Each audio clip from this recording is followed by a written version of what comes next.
Ryan Gass with PTP. Hey, it's Roland Harris. Hey, how's it going, sir? Hey, all right. How you doing? Not too shabby. So, so you've watched one of our YouTube videos recently when it comes to one of our YouTube followers who called me in, and as he's working through the process of getting his rights back. Like, what experience do you have with that? Is that like one of your main fortes, or is that like one of several hats that you wear per se? Well, I do enjoy working with firearms related issues because I started off as I do a lot of criminal defense, so I've handled a lot of cases involving charges and allegations of illegal possession of firearms and illegal use and possession of illegal use of firearms and things of the sort. So when I ended up having a series of different individuals come to me with issues talking about how expungements were affecting their ability to be able to get certain licenses, to be able to secure firearm purchases, things of the sort. And I'm somebody who had dealt with expungements for, my entire career I've dealt with expungements. So when they started telling me the issues that they were going through, it absolutely didn't make any sense. And at that point, I began investigating the issue, and I'm solid and confident in saying that Maryland's expungement law is not what the federal government is making it out to be. What do you mean by that?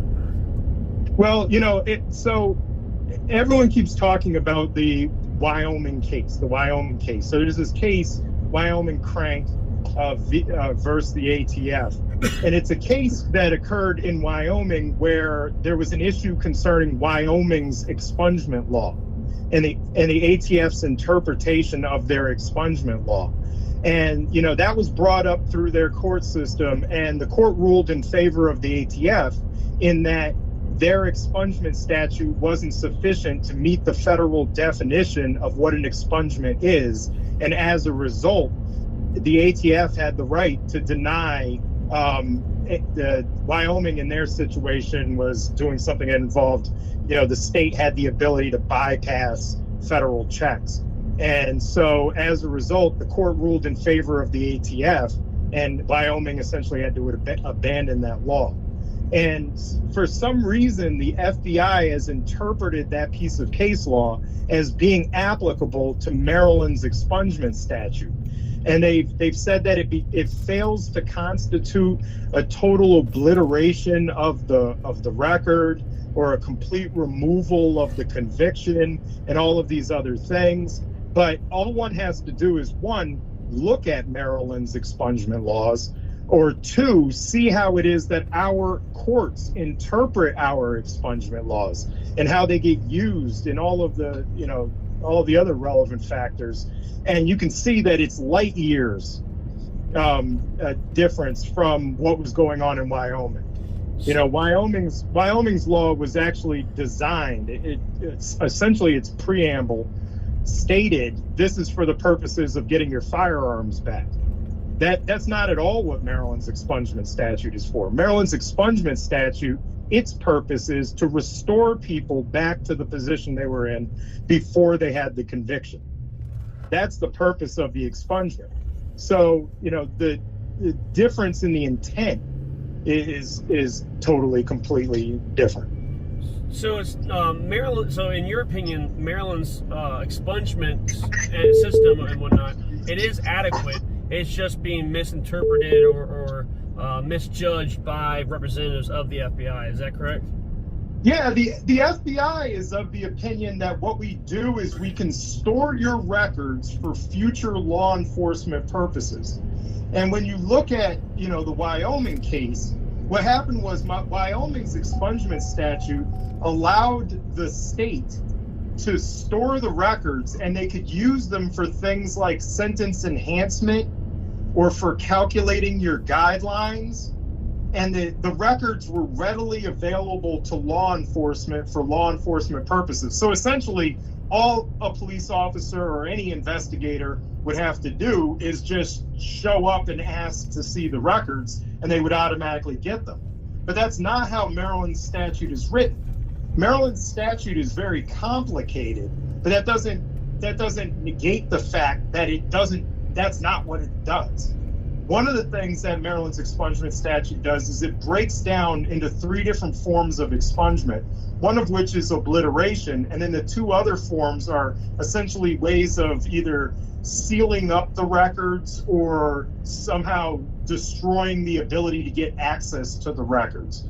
But the obliteration form, it's called obliteration. We destroy the record.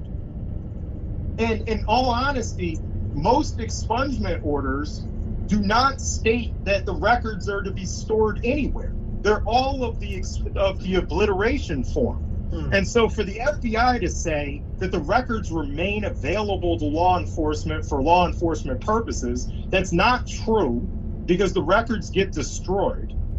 And in addition to that, the law enforcement in the state of Maryland, under Maryland's expungement statute, they have to file and get a court order just to get access to something that is known to be expunged. Even if it's something that it's not even the complete record, it's some mistake that's still in the system, if they know it to be expunged by law, they have to file with the court, and the defendant in that case has a right to show up and defend themselves and say why they shouldn't be able to get access to it. In fact, in Maryland's expungement statute, it specifically says that for licensing and permit purposes, they're not even allowed to ask you, do you have expunged convictions? By law, they could go to jail for up to a year for even just asking the question. And they would lose their jobs as well. So to say that it's the equivalent of the Wyoming statute, which allowed the police essentially to walk into any courthouse they wanted to, walk to any shelf they wanted to, and pull the file off the shelf and start flipping through it, and compare it to one where if you did that, you go to jail, doesn't make any sense. So I'm always trying to think of like solutions to problems. And forgive my ignorance, I'm not a legal scholar at all, but if Wyoming were to change their situation to be like Maryland's is that a possible solution to this problem that we're seeing? Well, so you're saying that if Maryland was to change their statute to conform with what the FBI is requiring language-wise, because I think functionally Maryland's statute already does that. We shouldn't by law. We shouldn't be required to change something that already does it, right, just because they don't understand it. What I mean is, right? Like, it sounds like the root of the problem to a certain extent is Wyoming, and that's what is distracting or confusing the FBI in regards to Maryland. So if Wyoming were to adopt expungement legislation, much like Maryland has, is that a possible solution? Would that unconfuse the FBI and their bureaucrats? No, because see, what happens is what we're talking about, and you know, and that part is where it gets like lawyer-like, right? When we're talking about the Wyoming situation, we're talking about a specific case, and so that case has already been ruled on, and so it's a federal case, and so you know, it has limited applicability to the current situation, in that it's from the 10th Circuit, so it's not from the same circuit that we're on, because we're on the 4th Circuit. Right. But it's applicable in the sense of how federal courts can interpret state expungement statutes. So, you know, Wyoming's already abandoned that law, to my knowledge.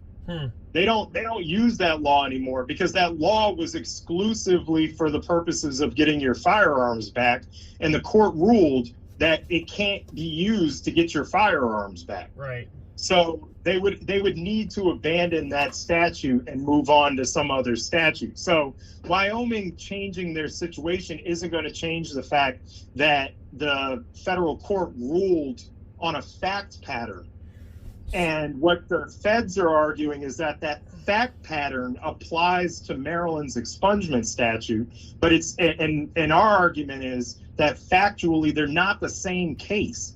It's Right. two different expungement type statutes. So you know, essentially, do we have to have our own case come up through the courts and up to the Fourth Circuit, potentially to the Supreme Court, in order to rectify the situation on a grand scale?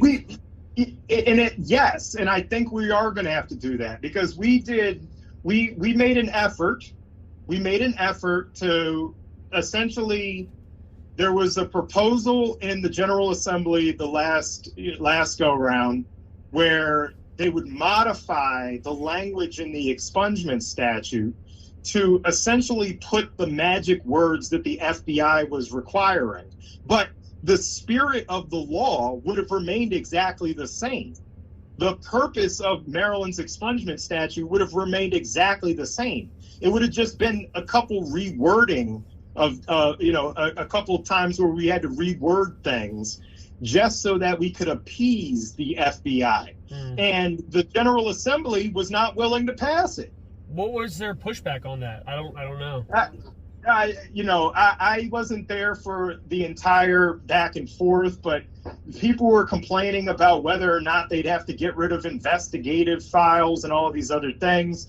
And, it basically was a bunch of politics. Right. Because I think that once they realized that the immediate purpose of this is that there are individuals who are being denied their Second Amendment rights and they can't exercise them because of this hang-up. I think they opted to go with, well, we'll rely on the hang-up because, that way we don't even have to pass any gun laws and we can keep people from being able to exercise their Second Amendment rights. And so it was easier for them to just say, well, we'll pass on that because they didn't have to make any new laws. All they had to do was just leave the law as it is and move on, right? So, that's what happened. And so as a result, our only option, our beef is not with the state police. Right. The state police are the ones who are taking the brunt of the contacts because of the way that the permit and purchasing system is set up in the state of Maryland.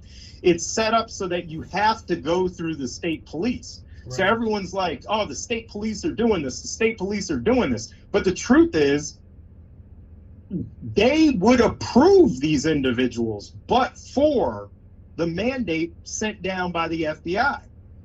Well, and so I've seen this in other things too. I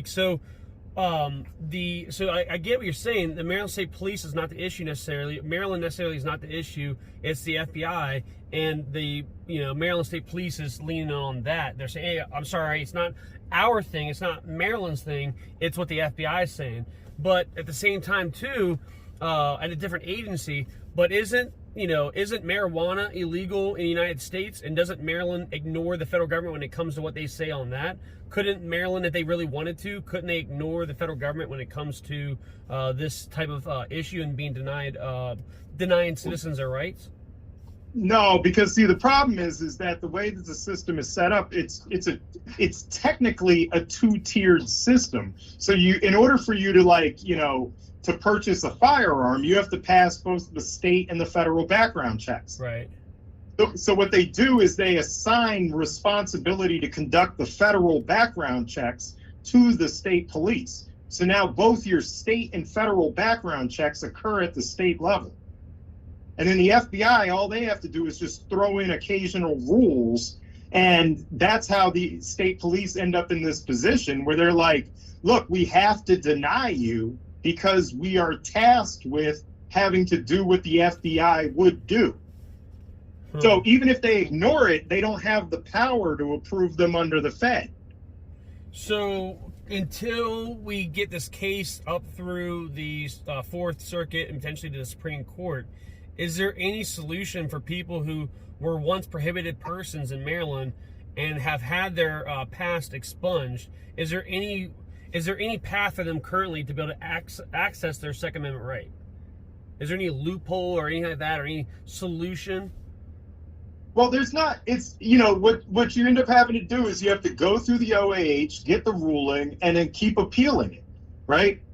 And we have launched the lawsuit. The lawsuit has been filed against the FBI and against the state police and the DOJ in regards to this issue, and we're trying to push it through, and we're trying to get as many people on board as possible. So if people want to contact us about getting involved with that lawsuit, we'd be happy to have them get on board. So if right? to be clear on that, when you say we, is that your law firm, or are you referring to like the 2A community as a whole? Like who is we? We would be the law firm. Okay, and just to be clear, what is your law firm's name? Cohen Harris. Okay. COHENHARRIS. And if people that are potentially finding out about this, how would they, who exactly is the point of contact with you all in order to hear their story and their potential case and potentially be added to the lawsuit? They can call in. They can talk to Katie, my paralegal. They can talk to me, Roland Harris. Okay. Right? So what does it mean to be because I've never been a part, and I've seen, third person in the news and stuff, but what exactly does it mean to be a part of a lawsuit? Like if somebody wanted to be a part of your lawsuit, they're victim of these same circumstances, what is required of them? Do they need to pay for your services? How does that all work out? I don't honestly know myself. Yeah, so far what we've done is we've set up a retainer where people pay into it. We're gonna request that the government pay the attorney's fees. So in the event that we ultimately win on the case, we're going to ask that the government pay the attorney's fees. But anybody that calls in, we'll be happy to discuss that with them. Okay, all right. So how does a lawsuit like that start? Does it start at the local county courthouse and then be raised to the state, appeal? No. So what we were able to do is we've handled a number of the We've handled a number of cases that involve the expungements and the denials, whether it be the purchases, concealed carries, all these other things. And so what we did is we collected the rulings from those decisions. And when we filed with the federal court, one of the things that we asked for is a declaratory judgment, which is essentially asking a federal court to hear them out and hear us out as to why this does or does not meet the requirements on the federal level, right, in regards to Maryland expungements. And so by going through the OAH process, by going through the appellate process on the state level, what we were able to do is to collect the decisions of those judges, which also shine light on how it is that Maryland courts view expungements. And that's very important because if one was to just read the statute, you might be left with an almost incomplete view of how the court system views the expungements. How do we use the expungements? Right. And so by going through the state level and getting those rulings, we're gaining valuable insight into how the court system on the state level views the expungements. And so we include those with the federal lawsuit. So it's important, regardless of whether you're in the lawsuit or you're in the act of filing the appeals and working through on the state level, to be successful and be successful so that you can collect that information, because that's something that's hard to look past. A judge writing an opinion that says Maryland's expungement statute is nothing like crank. I don't know what these people are talking about, right? That is a powerful piece of evidence, because it's one thing to have somebody standing there saying it to you. Right. It's another thing when you're having to go back and forth between two sets of attorneys, and I'm sure the federal government has fantastic attorneys, right? And, and everybody's going back and forth and having to make a decision off that. It's another thing when you have judges that are laying out the law and they are writing out long opinions and saying this is ridiculous, that carries a lot of weight. So it's important to fight it on all levels. When did that Wyoming case happen? I'm sorry? When did the Wyoming case and that decision, when did that happen? That happened in 2008. Huh. Like, Yeah, and it's only somewhere last summer, spring, somewhere in there, and we don't know the exact date because I've conducted a number of hearings where we've asked the troopers, when did this order come down from the FBI, and they don't really know the exact date.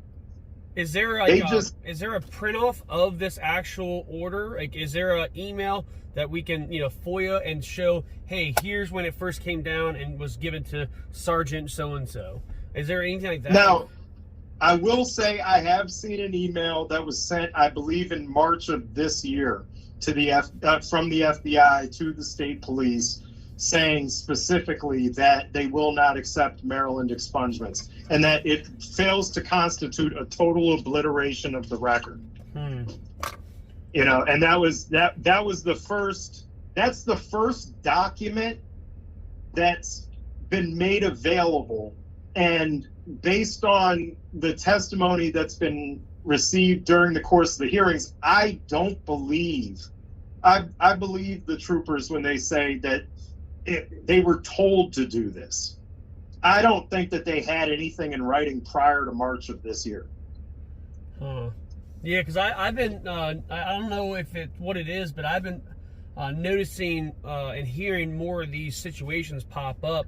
I've been hearing from the actual, I guess you would say the subjects firsthand and stuff. And the first person I heard that this came about, I want to say it was last spring.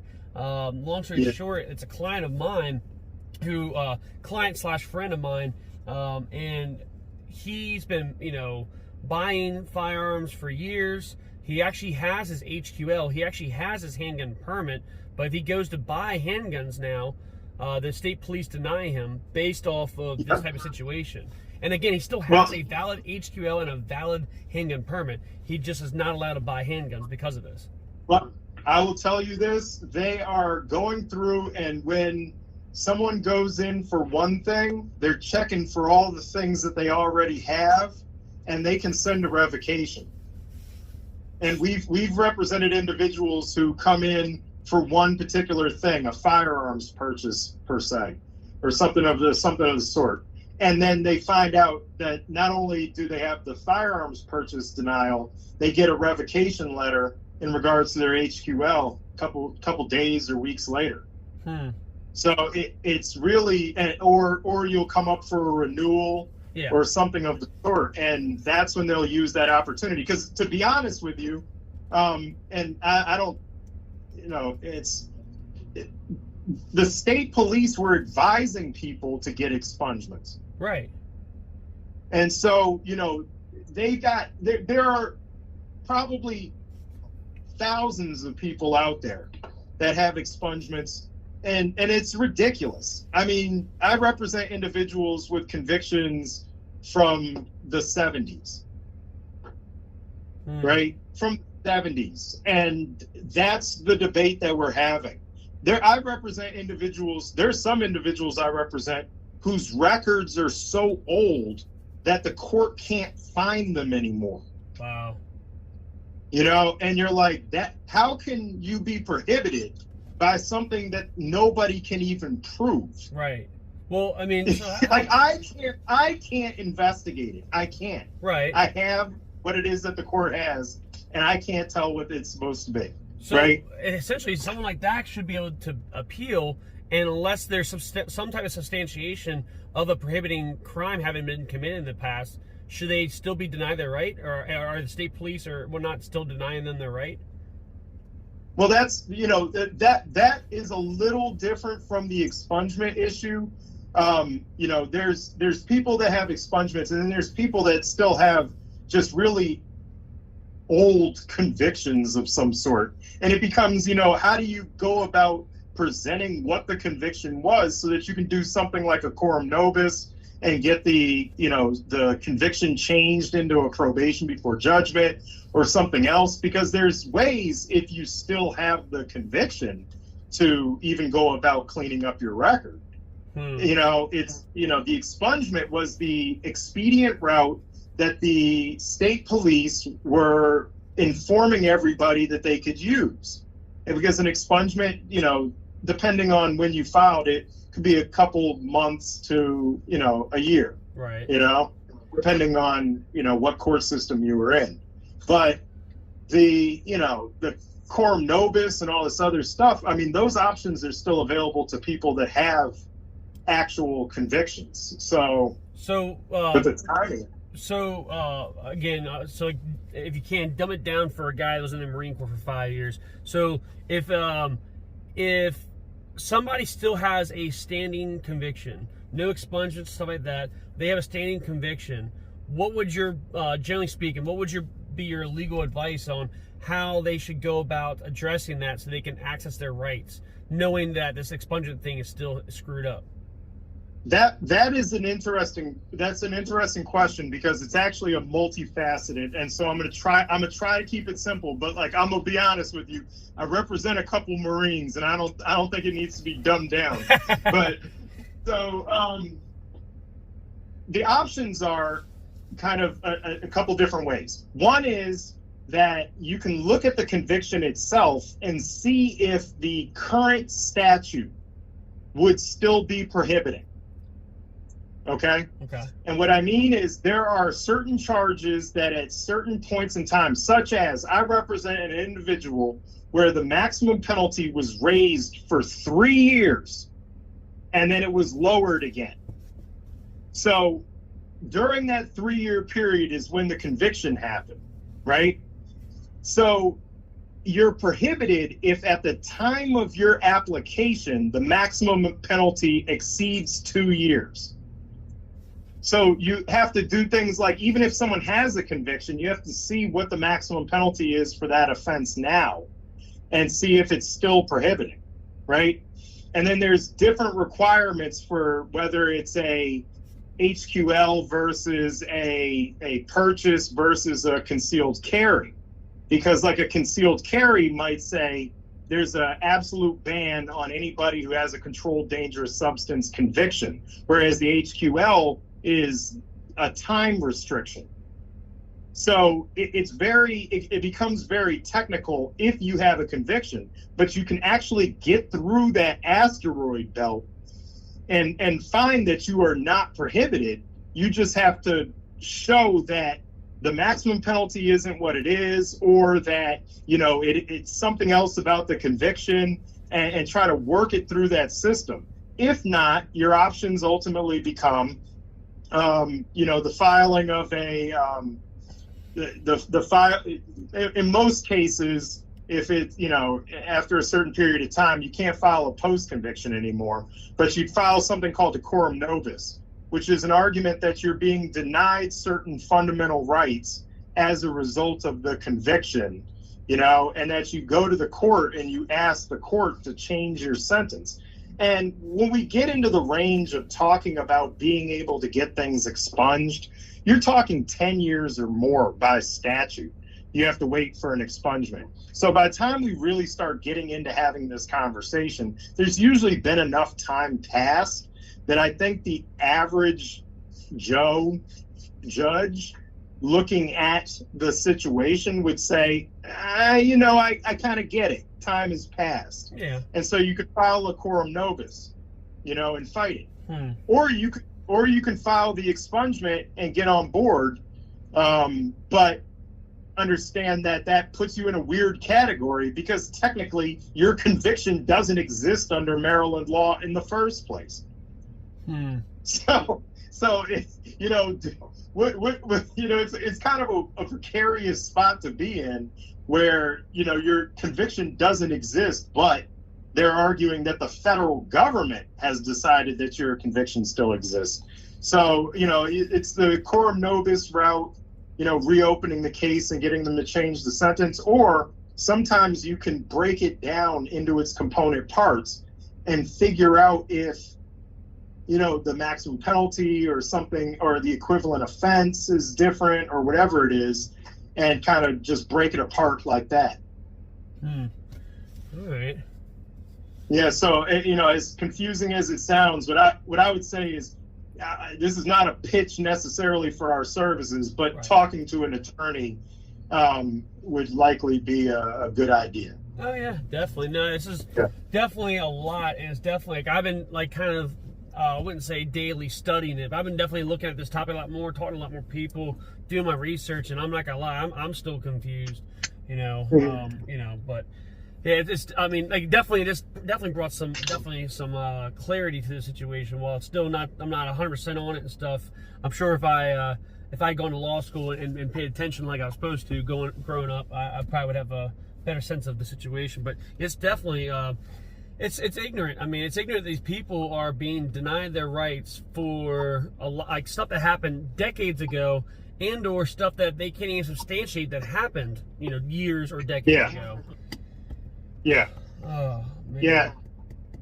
No, and the thing is, the way I came into it is, doing criminal defense, seeing people, get past their conviction and go off and achieve things, and seeing the benefit of expungements, and getting to know the gun laws and getting to know the expungement laws.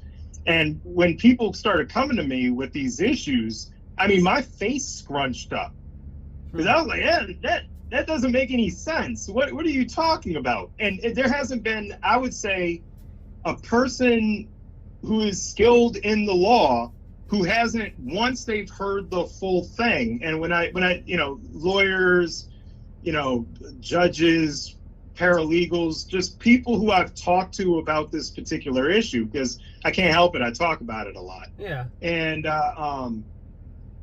they all are equally confused as to how this is a thing.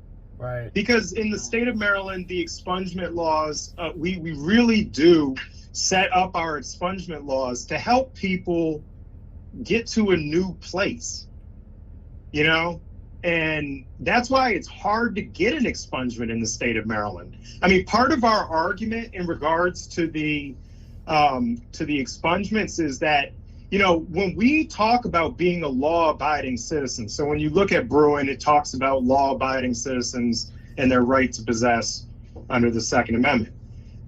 We don't have a license that says you're a law-abiding citizen. But because of all the rigors that an expungement law requires, right? All of the steps and all of the things that, you have to be off the probation, and you've had to have, successfully stay out of trouble for this period of time, and these other features, in some ways, the people who are able to get a conviction expunged, they have proof that they're a law-abiding citizen. Right. I mean, the General Assembly has essentially created a checklist of what it takes to be a law-abiding citizen. They wouldn't give you the expungement, regardless of whether it applied to your Second Amendment rights or just to have your case come off of case search. They wouldn't give you that unless you were a law-abiding citizen. And so we've argued that, and it was nice to we got a ruling from the court where they essentially kind of pointed that out. And, and I think that that's really important, that getting an expungement in the state of Maryland is not easy. You don't just finish your probation and then go down to the courthouse and check a box. Right. That's not how it works. There's a significant amount of time that you have to walk around after after the total completion of all your supervision without a problem. It's 10 to 15 years. Wow. Before you can get it expunged. And to turn around and find out that the FBI goes, yeah, none of that counts. It doesn't mean anything. And to read their email and be like, that's a misrepresentation of Maryland law. It's somebody who doesn't know us. Do you think that the decision maker in this particular situation at the FBI, do you think they're doing this out of ignorance or maliciousness? I mean, I couldn't say it's maliciousness. Like, it's not like in the email it says all those dingbats in Maryland shouldn't be allowed to possess their gun, and it doesn't say, we need to get these guns off the street.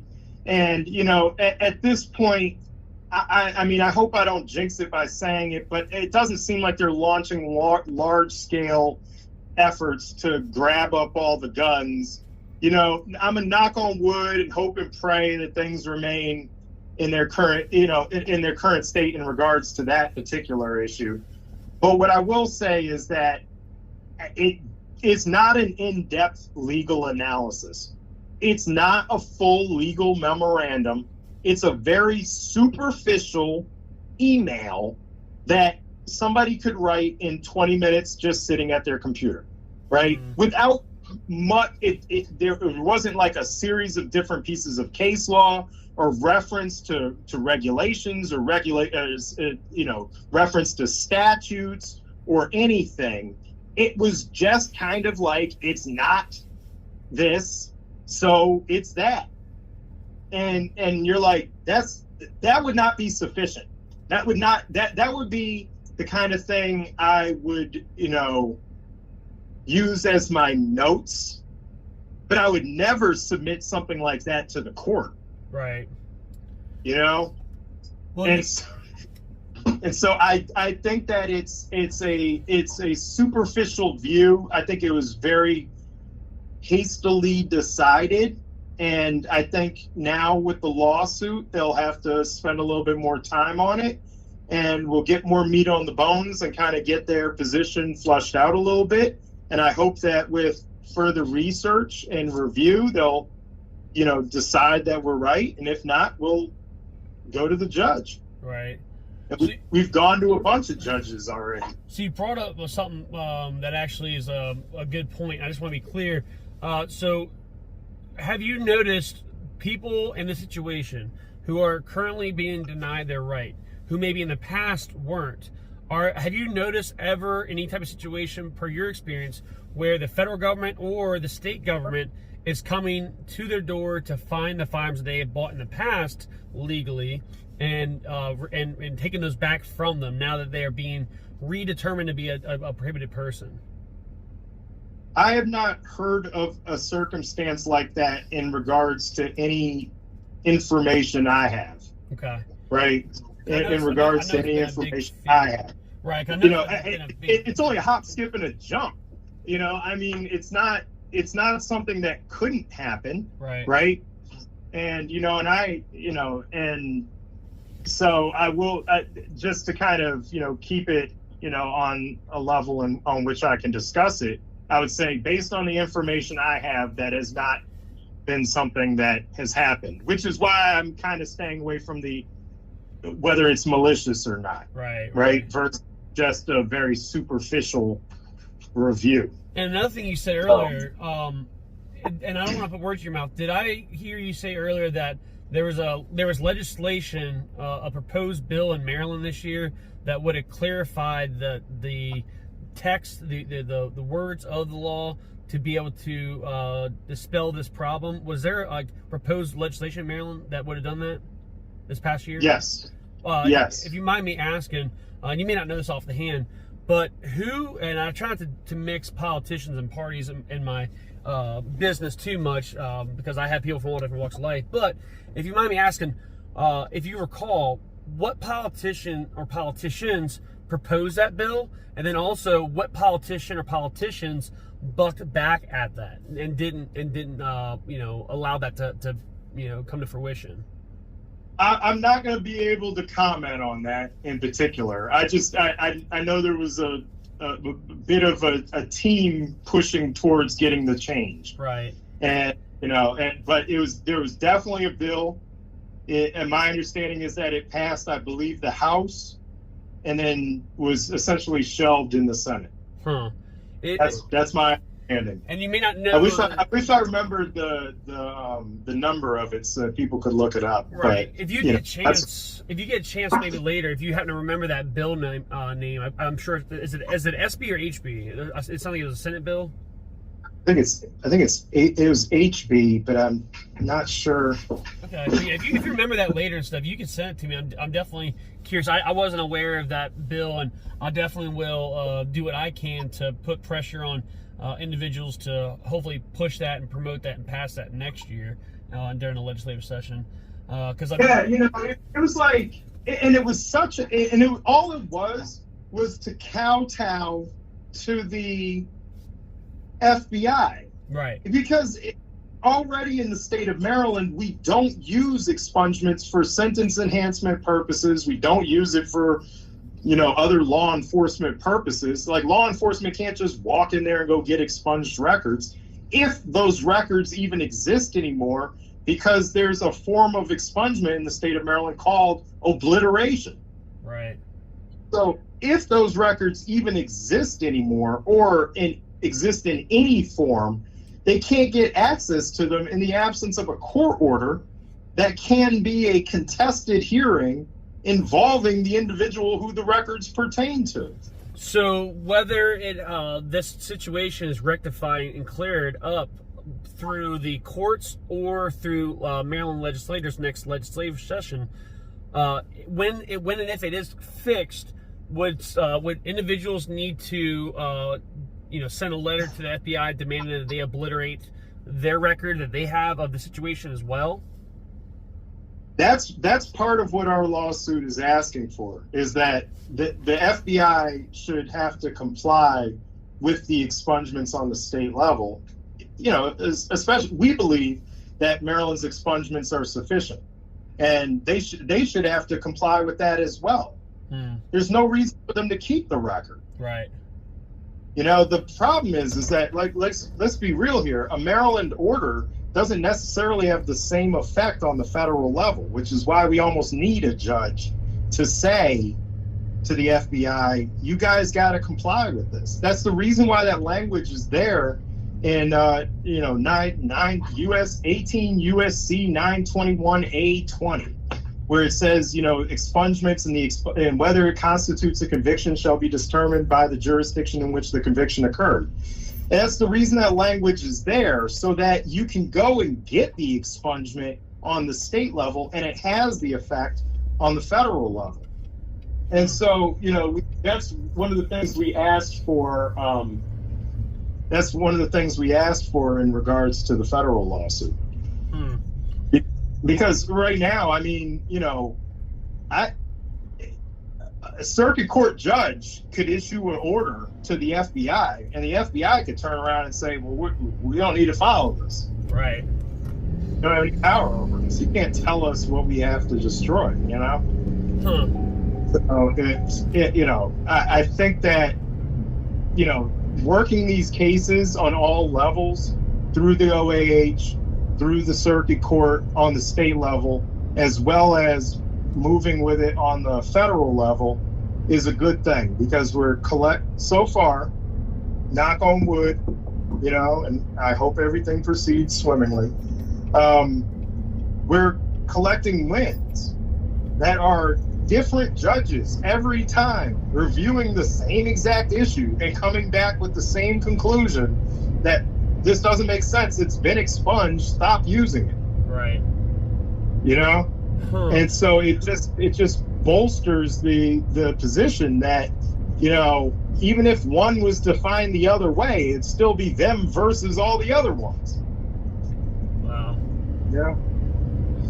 So, if you don't mind me asking, when it comes to expungements and or the other term you used when it comes to getting this cleared up and moving on to having their rights back, have you noticed, or is it written in law where there's like certain crimes or there's certain situations that can never have that rectified? Yeah, like if you're convicted of rape, robbery, attempted murder, stuff like that, you can't get that expunged. Understood. And it's extremely doubtful that a judge would turn around and say, sure, I'm going to grant you relief and we're going to convert this to a probation before judgment for your murder conviction. Now, I'm not going to say it won't happen, because I represent murder cases. Right. And I understand wholeheartedly that there are a vast array of reasons why things happen. Right. And I understand how people can redeem themselves even if they are guilty of the offense. I can understand how somebody gets convicted wrongfully of something very serious in those regards. And that's one of the things you are fighting against when you're defending somebody. Right. But a judge modifying, something like a drug charge, it would be, I would say, in my mind, a lot easier than having to explain a chain of robberies. Right. Understood. Or, they're generally treated a lot differently. Right. The assault second degree is one that's subject to the expungements, but murder isn't. Right. You can't just, What's the most significant charge you've seen somebody be, redeemed from, per se? Shoot, I've had cases where people could, I guess it's kind of a broad term. I mean, what was that you said? Oh, so you broke up for a second. You said it was. Yeah. I mean, when it comes to the expungement stuff, I mean, it's limited by statute, so it's really like assault second degree and drug related charges. Those are the most common, right? On the drug side, like, have you ever seen possession with intent be redeemable? Yeah, you can get possession with intent to distribute expunged. Yes. Okay. Yeah, because I mean it's a little different, Right. not much, but it's a little different. I had a client in Virginia, and he had a possession with intent charge from I think the early '90s. He did his time. Has been out of jail and living a law-abiding life for the last 25, I think almost 30 years. And he has since in Virginia gotten his rights restored, and has his carry permit and is able to buy firearms. I got to actually link back up with him and see if Maryland ever approved him or denied him for his Maryland permit. Last I checked, it was sounding good, but you never know until it happens. So I'll definitely try to let you know about that. I would say, so Virginia is a weird. I mean, I only say weird because I'm more familiar with Maryland than I am the Virginia, because they don't really have like expungement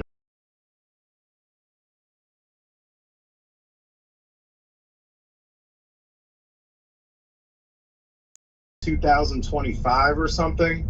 So their restoration of rights system is a little weird, where the governor restores your rights and all but your firearm rights, and then you go to the court, and the court gives you the right to possess the firearm again. So it's kind of to me it's a little weird system. But the problem is that I've represented a couple of individuals at this point that have had that conversion to the state of Maryland, and they are fully licensed gun owners in Virginia. And the state of Maryland said no. And we're like, the convictions from Virginia, they have it.